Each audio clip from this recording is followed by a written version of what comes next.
Guys, mag-ano ulit tayo, magbubutas ng paso kasi nakukulangan ako sa paso ay sa butas ng heaty pots natin. Ayan. Lagyan ko lang siya ng another 4 dito. Dito kayo tatanim yung Ellen hybrid natin from Igor's. So wait lang, tapusin ko lang to.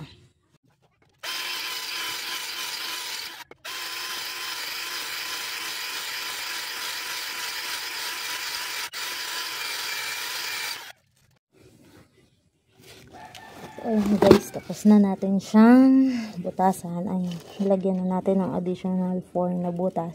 So ngayon ipapat na natin yung hybrid Ellen. So dahil malaki yung butas, malalagyan natin ng mesh tape. Yung mesh tape, ano na lang to, recycle na lang to, nagamit ko na din to. And then para hindi masyadong takaw sa soil mix tayo na ilalagay kasi medyo maano din to, malalim. Lagyan natin ng panis sa ilalim. Dalawa lang siguro. Ayan, para mababa lang yung soil na. Ayan o. Yan, tapos lagyan na natin ng soil mix. Hindi. Bago ko lagyan ng soil mix, lagyan muna natin ng furadan. Yung ano natin, yung ilalim ng pots. Yan, para hindi masyadong maraming langgam or hindi langgamin. So, ayan, lagyan natin ng soil mix. Yan. After nan, lagyan natin ng butas. And then, tusok na natin to. Ayusin natin. So, yung maganda yung napadaling nilagay ko ng soil mix. Maganda yung itsura ng yung Ellen hybrid natin sa pot. Tinanggal ko yung laman nitong pot na to, and then binrush ko to. Ito yung pot nung isang Ellen natin na super dami ng super na nitong pot na to, lumot. So ayan, ganyan na natin, isa-isin lang natin. And then yan ang ating Ellen hybrid Ellen. Lalagay muna natin siya sa shaded, saka na natin siya ilalabas dun sa naarawan kapag okay na siya. So next plant naman tayo. Next plant naman natin is si Super Balm. So ayan, lalagay natin ito.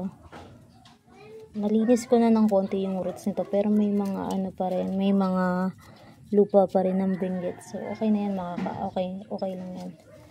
Mawawala din yan pag nagka-roots. And then yan ulit yung pot natin. Ito yung gagamitin kong pot. Kasi yung clay pot ko din ko ilalagay yung patchy natin. So ayan, lagyan ulit natin ng ng pamis. Hindi ko na nilagyan ng mesh tape kasi maliliit na naman yung butas.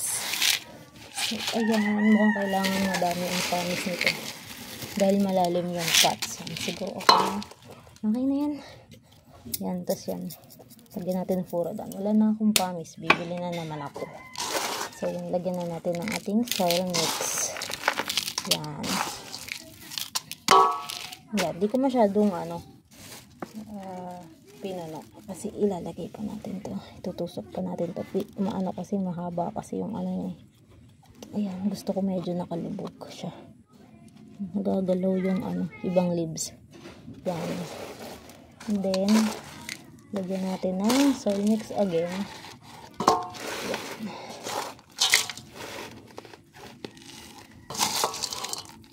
Parang ang tagal ko nang nag-vlog nag-video ng nagtatanim. Puro flexing lang ng kasi hindi nga ako masyadong bumibili ng succulent itong nakaraan. Puro cacti. Ang hirap mag-vlog ng nagtatanim ng cacti. So ayan na, napat na natin si Super Balm. Pag-isipan ko pa if lalagyan ko ng topping sila or hindi na. Kasi mga succulent. So nagbabago-bago ako ng trip sa kanila. Ang gastos naman kung tanggal yung toppings, tapos bili ulit ng panibago. So yan na si Super Balm. Next plant na tayo guys. Yan, ang next naman natin ipapat ay si Patchy. So yan, marami siyang butas. Natin to, hatiin natin kasi nagamit ko pala yung mesh tape kanina.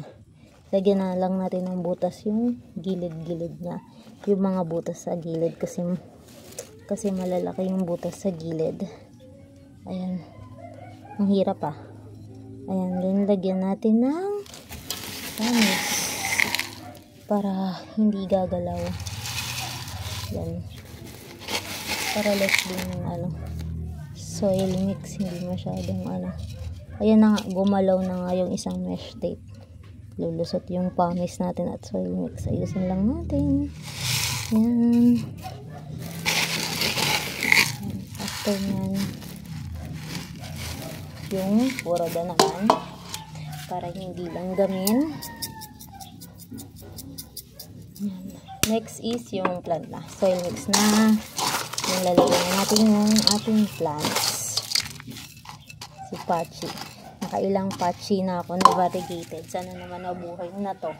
Ang ganda niya. Gaganda siya. Tapos na lang. Bigla na lang siyang mabubulok. Na-overwater. Ewan ko. Minsan hindi ko naman siya nilalagay sa nauulanan. Pero na-overwater siya. So, wait lang.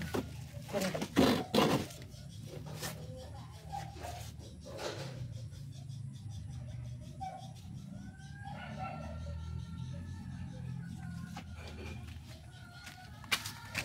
Ito na guys si Pachi. Yan. Medyo siya. May mga benguet soil pa siya. Pero okay lang yan. So hanapin lang natin yung harap ng pot. Then lagay na natin siya. Alin ba nakaharap ito? Okay. Ayusin natin para maganda yung na. Kulang pa na. Ayan. Tapos lagyan na natin yung soil mix.